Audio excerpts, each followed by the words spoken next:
back to the Mike Rosehart Show. We're live again for another weekly update. So, what has gone on? Well, the Fed came out today at the FOMC meeting. Jerome Powell came out and basically just said rates are higher for longer.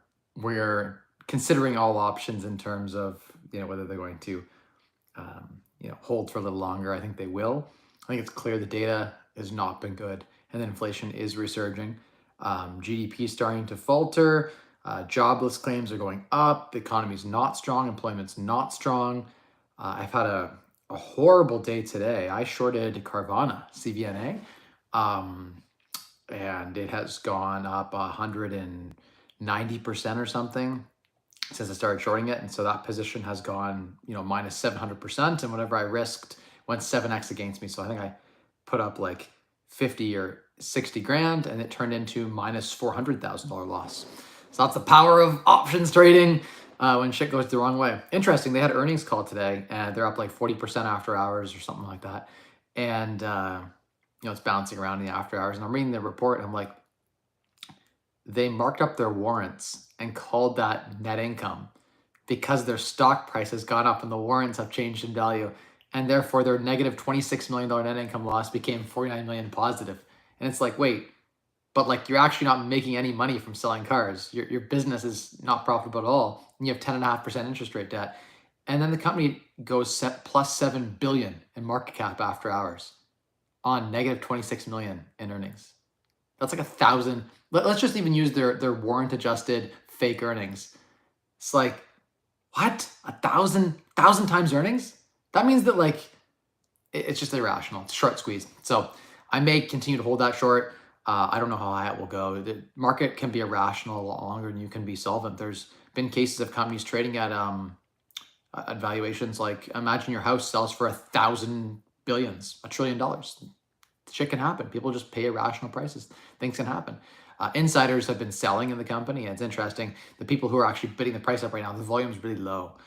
So mostly retail, Wall Street bets types pushing the stock higher with no fundamentals or any background at all, really. So what else has been up in the last week? I have been struggling. I've been struggling in so many areas of my life right now that I am just praying that life resolves and finds a way to get me through these to greener pastures, because I'm struggling in a lot of my businesses right now. I have had management change out. We've been going and looking at the numbers, and a lot of things have been missed, a lot of things. And it's disappointing. It's disappointing when business doesn't go the way you want it to, and when things don't go the way you want them to. It's disappointing. For someone like myself who, loves to see perfection, loves to, not even perfection, but like an honest go of things. It's challenging, it's been a challenging several weeks, and I wish I'd stayed retired this year. 2024 is supposed to be a great year, and I've taken on so many new initiatives and so many new businesses, and I'm spread really thin.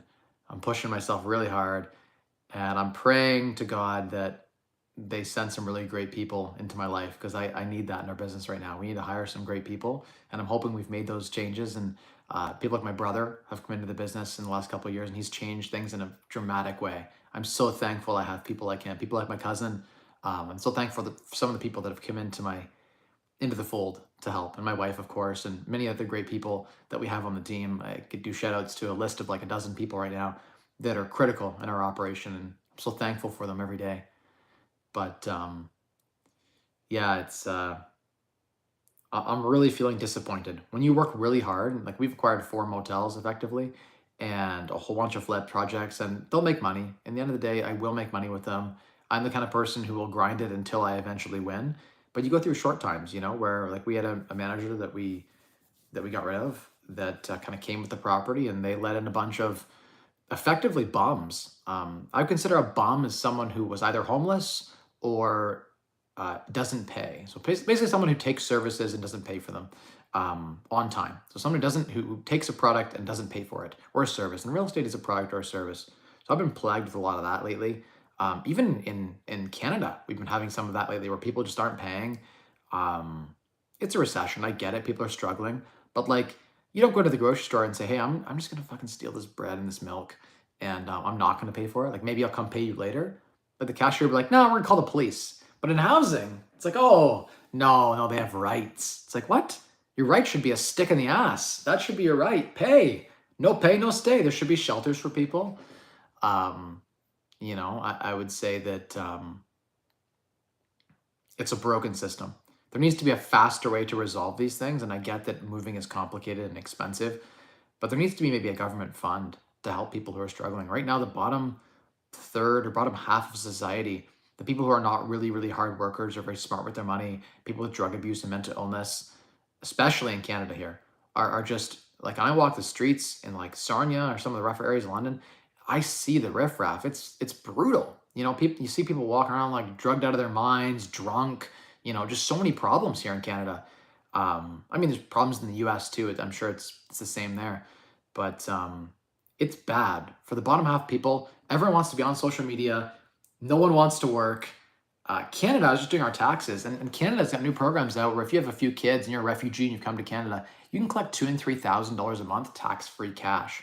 It's unreal the benefits they're handing out. Carbon tax rebate paid monthly, Trillium rebate, $200 paid monthly, GST HST credit paid monthly, Canada Child Benefit paid $650, tax-free cash per child deposited in your account if you make less than 35 grand a year. Ontario Child Benefit is another benefit they give you for the province. It adds up to like, in some cases, $4,000 and $5,000 a month tax-free handouts here in Canada. And if you work a job making 60, 70 grand a year in Canada, the effective clawback is your tax rate of 40 or 45%, plus you lose all those programs. And so it ends up being like an 80 or 90% tax on people who are working, if you consider the clawback, if you have a family. There's just no incentive in Canada. It's fucking broken. It is really broken. And I'm just going to rant on that because someone has to talk about this and get on a pedestal. I mean, and talk about it, because we got a serious problem in Canada. Capital is fleeing Canada. There is very little foreign investment coming into Canadian real estate. The Canadian investors want to leave to go to the US to invest or into other foreign nations to invest. There's an exodus of capital. And on top of that, Canada is looking at taxing things further with their new capital gains increase taxed. I don't see it going well for Canada until Trudeau gets out and a conservative leader gets in and reverses a lot of these changes. It's going to be painful. When you try to tax the rich just fire everyone and move operations to Mexico or somewhere else, or they bring AI in, and now the hotel is run by AI. All the chats can be run by AI. That's the future. That's where things are going. And so if you're a low skilled worker who doesn't have a good education, who isn't valuable, and the way you produce value is you bring more to the business than you cost the business. And when you do that, you go to the business owner and you say, look how much value I'm bringing you. And you show them, hey, revenue was this before, now it's this, it's gone up 20%, should I get a piece of that? And every business owner is like, yeah. But what all these employee mindsets are like, they don't do a good job, things get worse, I want more money. It's like, well, you're actually doing worse than it was before, so you don't deserve more money, you deserve less. You deserve what the value it is you create. And some people are net negative. There are people who go into the workforce. When I used to work in the old days as an employee, there were people in the office that were just net negative. They would come in, they would complain, they were negative, they would not produce a lot. There are people who just come in and sit at the desk and they clock in and put in hours, but if you put in 40 hours and you don't do anything, you didn't work. You just sat at your desk. There's a lot of people who just sit there around the water cooler and they don't do anything. And that's a serious problem in Canada. It's also probably a problem in America too. And just my general sentiment is that society is failing. Strong people are needed. We're going into hard times, and you need strong people. And I think the good thing about hard times is it creates strong people. That's the truth. And it's hard times will create, they'll create the people that we need. It's just a shame that we've had really good years, 10, 20 years of like euphoria. Life has been really, really good. And it's created softness in people and weakness in people. And we need to be stronger and tougher. And for all you guys watching this, I hope that you're getting through this time. I know it's a tough time. You've got to put in the effort. The effort you put in now will pay off many-fold later. And I know it doesn't feel like it, but when you build relationships and when you put in the hard work and you give the value, people don't forget that. When you're a good person to someone else and you do right by someone else and you create value for them in a meaningful way, that value gets reciprocated. And I think that's just how it works. Great people go in and do great things. And in the real estate world, that was how I built my business. That's how I built most of my wealth. Was I called people and was like, hey, I'm good at finding properties for a lot less than they're worth.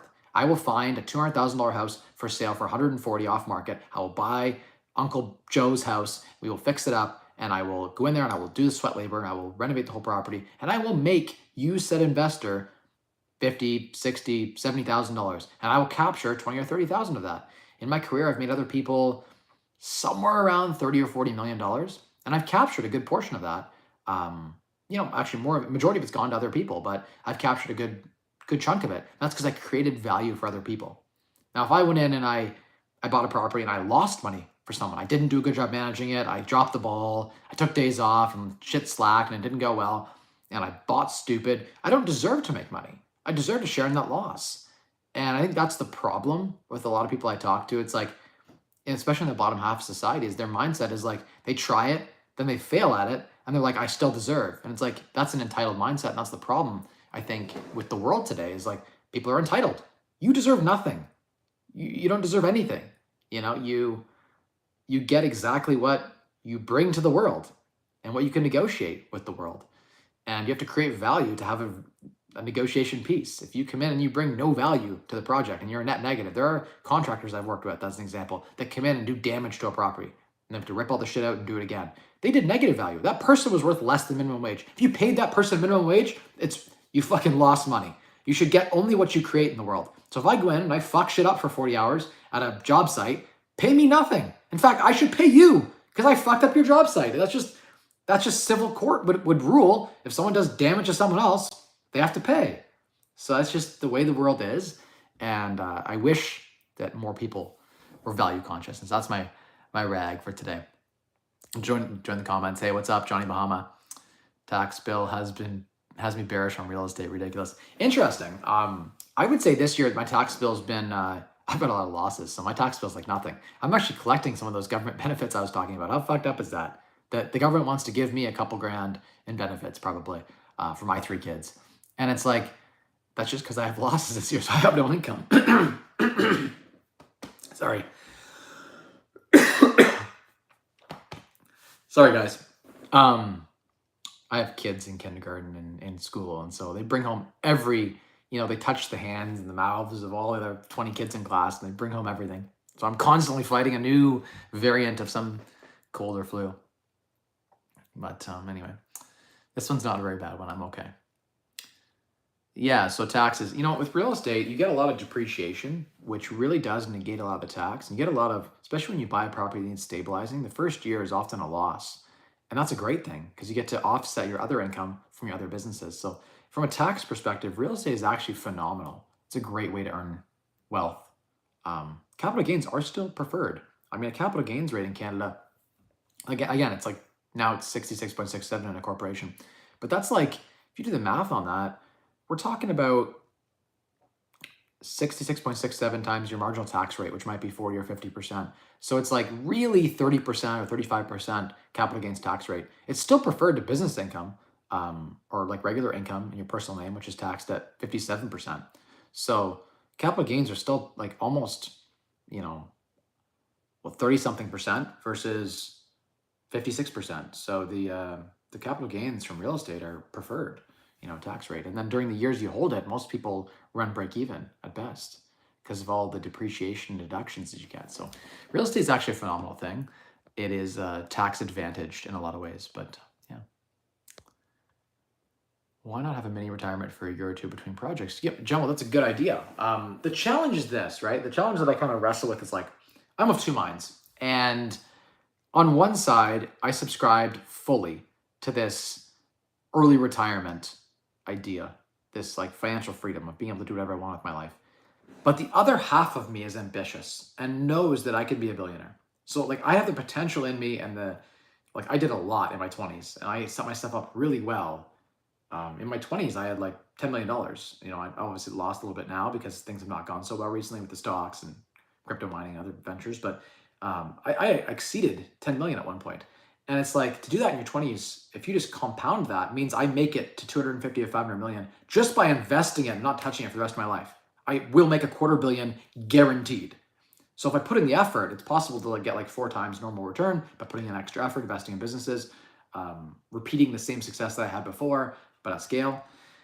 I could be a billionaire. And like with inflation, billionaire is not going to be as much value, but a billionaire is likely. I probably would be a billionaire in my life if I applied myself. So it's like, one half of me is like, you got to live up to your potential, Mike. You can be a billionaire. And because you can, you were born with that specific gift that other people don't have. It's not fair to not share it with the world and not unlock your true potential and be what you can be. On the other hand, it's naive to say that accomplishing something like billionaire doesn't require sacrifice. Because everything great, every person that's great has had major sacrifice in their life to get to where they are now. And so what is the sacrifice? And there's side of that. It's like, well, my freedom, my happiness, to an extent, my time with my kids and my family. There are many downsides as well to that path, And so on one mind, I'm like, I should maybe retire, but at what cost, Like I'm 31 now, I just turned 31. So it's like, now that I'm 31, should I be doing, if I take on a project now, the compound of that over my lifetime is 10x. So if you make $1 million when you're 30, in your 20s or 30s, and you want to invest that over your lifetime, it becomes 10 or 20 or 30 million. So when I choose to forego working hard now to make an extra million, it's really costing me 50 or 100 million later in life. So that's what I'm wrestling with, is like the opportunity cost of every decision that I make. I would like, I guess, to go back to your question, the reason I'm pushing in large part is because I want to get to scale.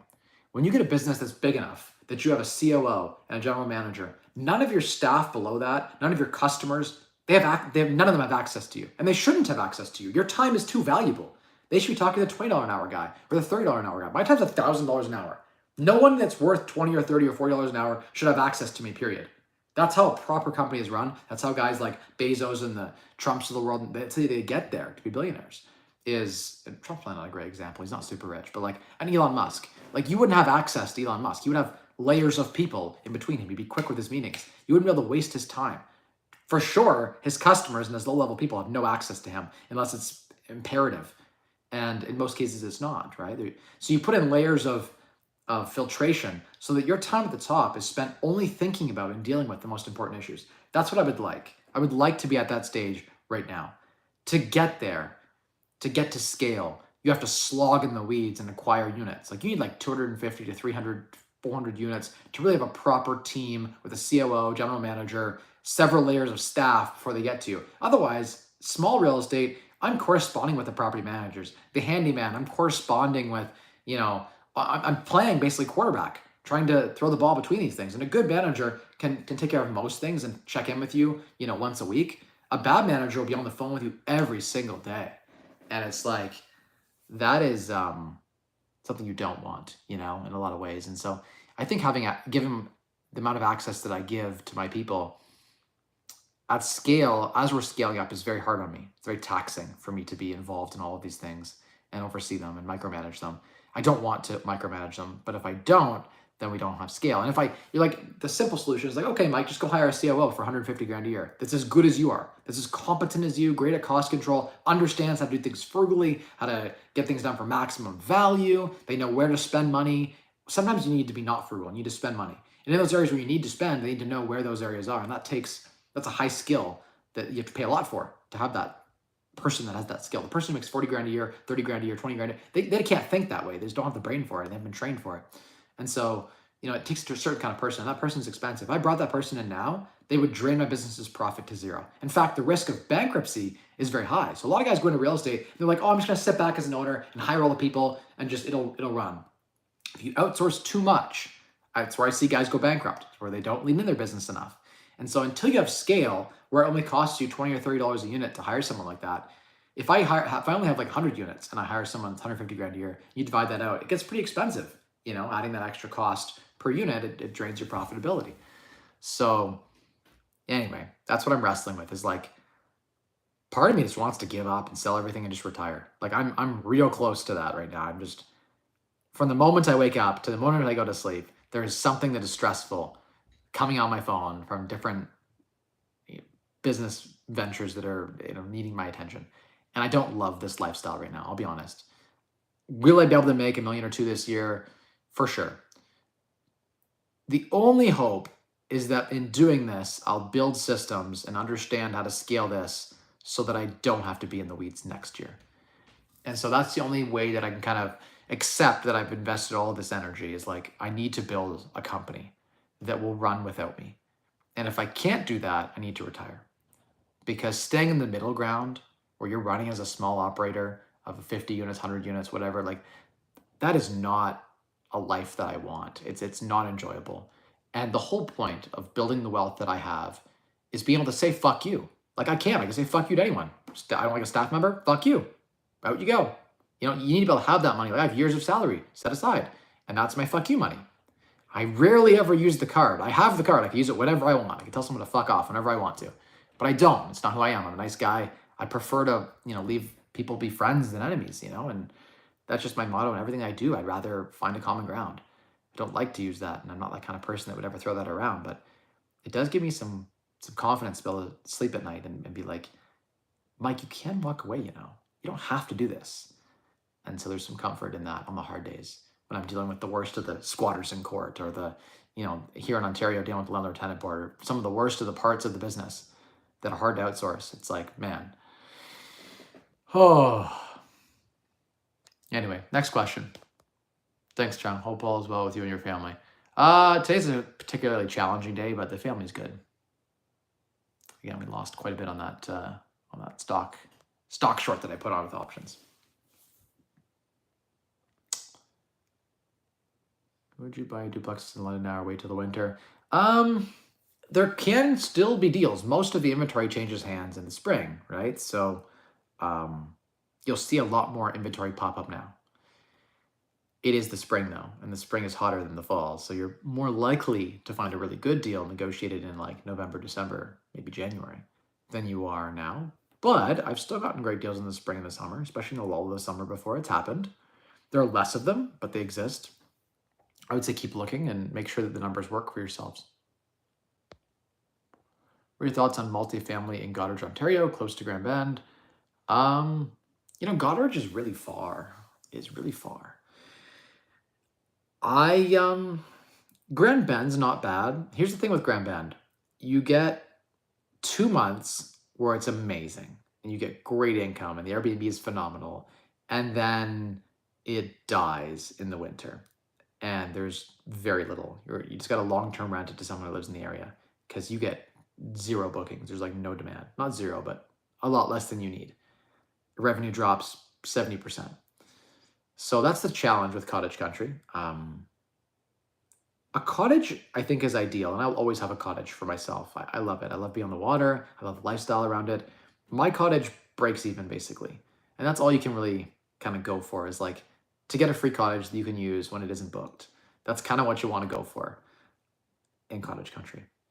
I would much prefer to be in a bigger city of at least 60, 70,000 people minimum, I would say, for it to make sense. I would say almost like 50,000 people is the minimum, the absolute minimum to invest. I don't know what the size of Goderich is, but I feel like it's, especially in the winter, I feel like it's smaller than that. Also, Goderich is just far from everything. I've been there a couple times my whole life. But I come from Sarnia area, so for me, like Grand Bend, I live in London, right? So London, Sarnia, it's like a triangle to Grand Bend.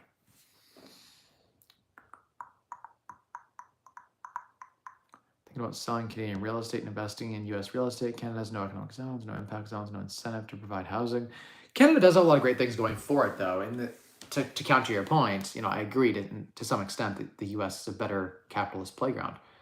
But Canada has the Canadian Mortgage Housing Corporation that subsidizes all of its multifamily projects and allows you to borrow 95% loan to value, where the government sponsors the debt and guarantees basically you can borrow at prime -2. So, it was prime, I guess prime's high right now. So 7.2 right now, right? So you can borrow like 4.99 in commercial financing for multifamily here in Canada. So the government effectively guarantees the bank that they get a risk-free investment with the Canadian Mortgage Housing Corporation. And so the multifamily is very much propped up by government.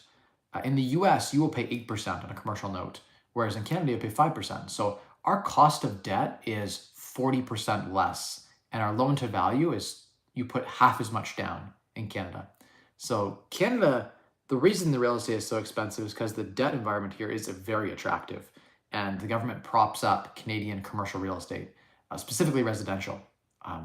Commercial real estate, residential real estate. Commercial real estate in Canada is the same as commercial in the US. I don't see the appeal, but the multifamily residential stuff makes a lot of sense with CMHC financing, where you can put 5% down, or you can buy a building and refinance at 95% loan to value at prime -2.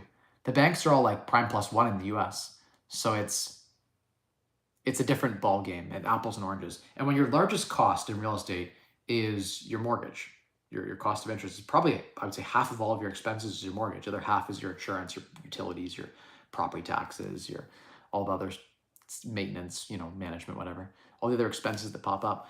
But interest cost is much less. So $1 million building in Canada, also our currency is 38.5% less than the US. So $1 million building in the US is like 690,000 in Canada. Same. So it's a lot cheaper to buy property in Canada in some ways, especially in the smaller towns, where I can buy in Canada at 100,000 a unit.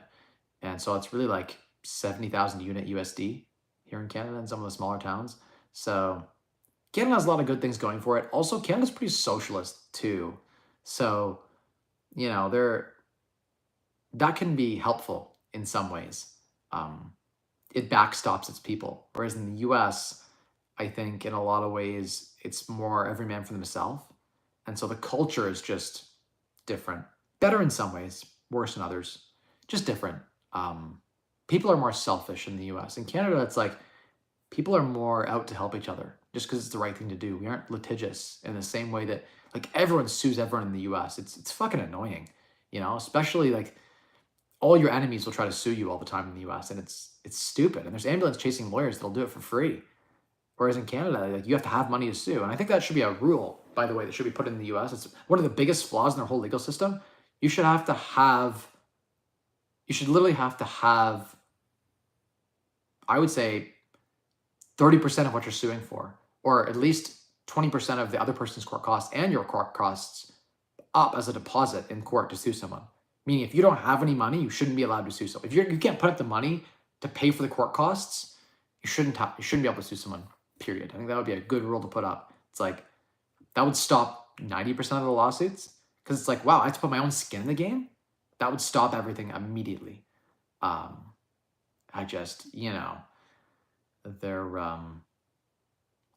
There's too much when someone can sue for free. I mean, it just doesn't make any sense. It's like you have nothing to lose in doing that, other than your reputation as a human being. We're fucked. People are entitled to. Everyone believes that they deserve something. You deserve only what you've earned. Provide value for someone, and you'll get paid. Sold all real estate, going bearish. Lukey tweets, I don't know. I don't know if I'm fully bearish on Canada. I would say I'm actually more bullish than I am bearish right now. There is a good bear case scenario in Canada and in the US. There is a good bull case scenario too. So I'm kind of neutral, I think, right now. I think rates are going to fall in Canada before the US. I think Canada's going to cut first, and it's going to kill our currency a bit, but Canada's going to cut first for a number of reasons. GDP in Canada is actually negative. GDP per capita is negative. We had 1.3 million immigrants come in. If you remove the 1.3 million immigrants, GDP is horribly down. We're in a huge recession in Canada. But we brought in 1.3 million people that produced a ton, which let our GDP be pretty much flatlined. It would be extremely bad. Per capita, we're in full recession mode. Like per person, our GDP is terrible in Canada. So we need to cut. We're a heavily indebted nation. People rely on consumer debt and on real estate debt to survive, especially in Toronto, Vancouver, the bigger cities. And Canada just can't hack it at these rates. I mean, we're on the verge. So rate cuts, relief will come in Canada. And with it, there'll be some relief, I think, for housing in some ways. So I think there's a good bull case scenario. This winter might be the last and the toughest of the real estate bear market, I think. Not that I think we'll have a huge rip up. I don't think Canada's going to rip like 30% or something crazy like it did. I don't think we'll see that kind of growth. I think it'll be more flatlined. But again, I don't think it's going to also turn to zero, Cool. Bill Goddard. Yeah, the beaches all along Lake Huron are some of the nicest beaches. There are pockets of beach along Lake Huron from like Sarnia up to Goderich that are phenomenal. Some of the nicest, cleanest sandy beaches I've ever seen. Feels like Bahamas water, like a turquoise blue on some of the nicest days where it's the cleanest. Amazing boating. It's the first lake too. All the pollution from Sarnia and Chatham and Corunna runs into the St. Clair River. So starts in the Great Lakes, start in Lake Huron, and it runs down through the St. Clair River, and they dump all the sludge, all the poison, everything in Michigan and Ontario, the armpit of Ontario, which is like Corunna, south of Sarnia. All that area, they dump all the pollution in, and it runs into the water into Lake Erie. And Lake Erie is the dirtiest lake, just nasty. Because it's got all the pollution in it. So like Port Stanley and stuff like that have some of the dirtiest beaches in terms of like a number of things. So I like Lake Huron. I'm biased Lake Huron. I grew up on Lake Huron. I have my cottages in Lake Huron. It's a cleaner, better water. In the summer for those 2 months, it's nicer water than the Bahamas or in Florida. Well, some of the nicest beaches. I love it. The other 10 months of the year, it's not so great, but in the summer, an amazing place to be. If you're looking to sell a property, should you as a seller use a discount broker? Again, that's a tough question. It depends on the property, depends on the market. In some markets where properties just move fast, if it's a generic product, like a standard kind of house, not anything special, a rental property or something, it may just sell just as well with a discount broker. Now, if it's a fancy luxury property, you may need to pay a little more, use a good agent who has lots of connections who will get the property sold. The discount broker won't get it sold. Real estate is still about who you know and how you sell it. Two people pitch the same product and one person sells the house, one person doesn't. So all agents are not created equal. Some are really good, some are really bad. The differences are astonishing, but it depends on the product. So maybe use a discount broker. I don't know your situation. I don't know the area. I don't know the property. Would you hire in GTA? No, I'm hiring more like locally in London, Sarnia. Sarnia specifically, I'm looking for property management. I would like to grow things in both Florida and Ontario and have someone who could oversee everything, all of operations.